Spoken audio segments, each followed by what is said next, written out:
امروز 29 فروردین یادآور کودتای فرهنگی رژیم آخوندی در سال 59 علیه دانشگاه‌های کشور و به خاک و خون کشیده شدن صدها دانشجو و بسته شدن دانشگاه به مدت نزدیک به 3 ساله. در برنامه امروز همراه هستیم آقای غلامرضا خرمی از دانشجویان دانشگاه تهران در همون موقع تا علت این حملات به دانشگاه‌ها و اقدامات خمینی رو در همین رابطه سوال کنیم. سلام می‌کنیم به شما آقای خرمی. با سلام به شما و بینندگان عزیز سیمای آزادی در خدمتم. آقای خرمی اجازه بدید به همون سالهای بعد از انقلاب ضد سلطنتی برگردیم. با این سوال شروع کنیم که فضای سیاسی دانشگاه، فضای سیاسی جامعه در اون سالها چه بود و چرا و به چه دلیل رژیم آخوندی تحت عنوان انقلاب فرهنگی به دانشگاه‌ها حمله کرد؟ بله، در اون سالها که در واقع رژیم شاه سال 57 که سرنگون شد، فضای دانشگاه عمدتاً فضای دانشجویان احساس می‌کردن که فضا باید باز باشه، دموکراتیک باشه و انتظار داشتن که در نظام جدید شرایطی باشه که بتونن کشور رو بسازن. ولی خودشون رو در مقابل یک پدیده جدیدی دیدن و اون ارتجاعی بود که داشت میخواست حاکمیت رو قبضه بکنه. کسی بود به نام خمینی که بحث مشخصی نداشت، میگفت همه با هم، شعارهای گردی میداد، همه با هم، جمهوری اسلامی، ولی بحثش ولی فقیه بود و در واقع تجانسی بین حرفهاش و حرفهایی که دانشجویان یا قشر دانشگاهی و روشنفکر داشتند وجود نداشت. اینجا بود که دانشگاه در مقابل خمینی ایستاد. بله، خب گفتین ایستاد، ولی دانشگاه چطوری جلوی خمینی ایستاد؟ اگه میشه بیشتر توضیح بدید تا در جریان قرار بگیریم. بله، دانشجویان عمدتاً کسانی که در سرنگونی شرکت داشتند و مخالف رژیم دیکتاتوری شاه بودند عمدتاً دو گروه بودند. یه عده‌ای که مارکسیست بودند، اونا عمدتاً طرفدار فداییان خلق بودند که صفبندی خودشون رو داشتن.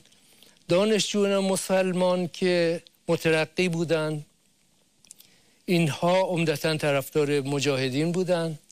بعد از سرنگونی شاه اینا دفاتر خودشون رو در دانشگاه تهران، اون جایی که خود من بودم، برپا کردن. دانشجویان مارکسیست در دانشکده فنی و دانشجویان مسلمان که هوادار مجاهدین بودن در دانشکده علوم دفتر ایجاد کردند و شروع به فعالیت کردند. در ضمن درهای دانشگاه باز شده بود و مردم میتونستن بیان و به صحبت‌های دانشجویان و خلاصه آمال آرزوهایی که داشتن و برنامه عملی که داشتن گوش بدن. اینجا بود که در واقع پیوند بین دانشجو و توده های مردم هم ایجاد شد. علاوه بر این، در همون سال چند ماه از انقلاب گذشته بود که برادر مجاهد مسعود رجوی کاندید ریاست جمهوری شد. نظامی قرار بود که تشکیل بشه و انتخاباتی در راه بود. با کاندیداتوری آقای مسعود رجوی گروه های زیادی از دانشگاهیان، استادان و قشر روشنفکر از ایشون حمایت کردند و اینجا دیگه داشت صحنه قطب بندی می شد. از یک طرف خمینی بود که ارتجاعی بود که حرفی برای گفتن نداشت، حرف جدیدی نداشت. از یک طرف دیگه قشر جوانی که روشنفکر بودن، تحصیل کرده بودن و گروه هاشون هم مشخص بود و از آقای رجوی حمایت میکردن. علاوه بر این در اوایل در زمستان سال 59 58 ببخشید، آقای رجوی کلاس های تبیین جهان رو در دانشکده صنعتی شریف برپا کرد.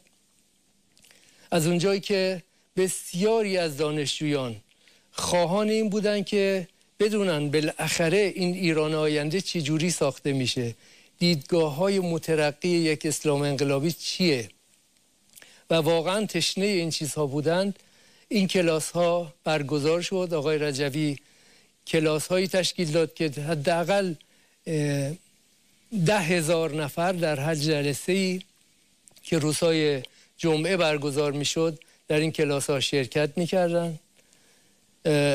خوبه که بگم خود من اون موقع در ارتباط مستقیم با تشکیلات مجاهدین نبودم، ولی کارت ورود به این کلاس ها رو به دست آوردم، رفتم تو این کلاس ها شرکت کردم. یادم میاد حدود 400 صفحه نوت برداشتم از مطالبی که گفته میشد و واقعا دیدگاه هم نسبت به تمامی موضوعات علمی، سیاسی، ایدئولوژیک و اینا دگرگون شد با این کلاس ها و فکر میکنم که مشابه من هم بسیاری بودن که خواهان این بودن، استادانی بودن که می آمدن اونجا در اون سالن می نشستن، به دقت گوش می دادن و سیراب می شدن.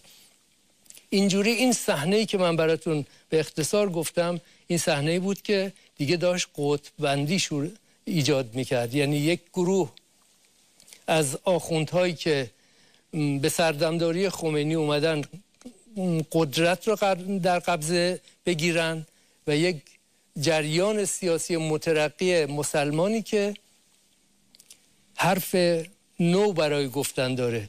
اینجا تصور کنید که خمینی در مقابل چه صحنه‌ای قرار میگیره.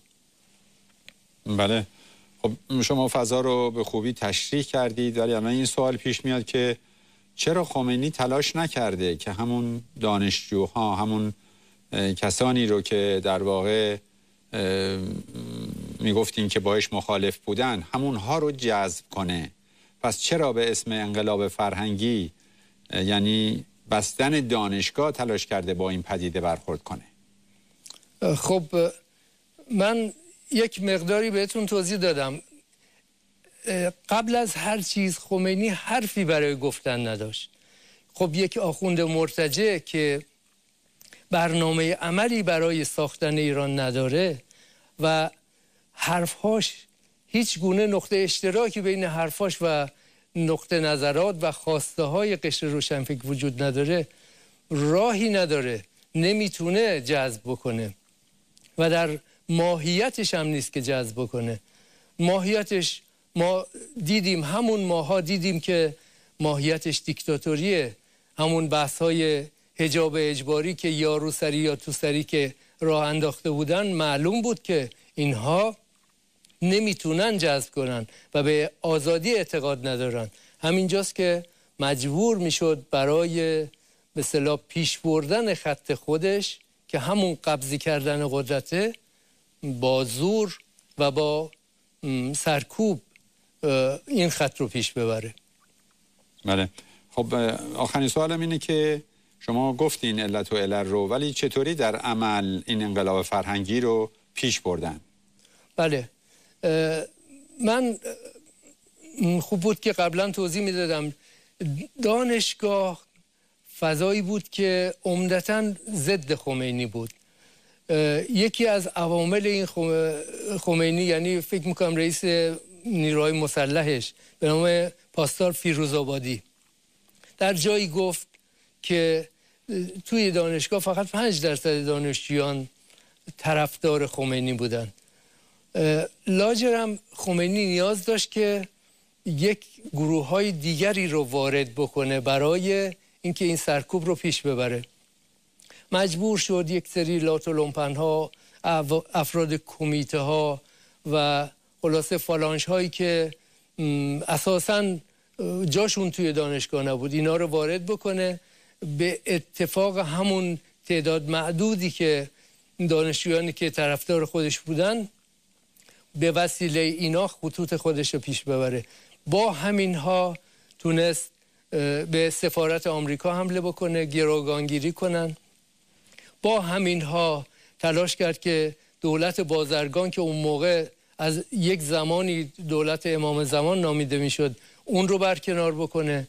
با همین افرادی که در واقع اجیر کرده بود و لاتولومپن هایی که توی هر جامعه هم وجود دارن، اومد که دیگه دانشگاه رو ببنده و با همین افراد خط خودش رو پیش برد. بفرمایید. آقای خرمی، با تشکر از اینکه وقت کردید در روزنگاه این توضیحات رو دادید. البته میدونیم که ماجرای انقلاب فرهنگی بسیار گسترده است و ناگفته‌های بسیاری در این مورد وجود داره، ولی با توجه به کمبود وقت این توضیحات شما بسیار روشنگر بود. با تشکر، براتون آرزوی موفقیت داریم. متشکرم.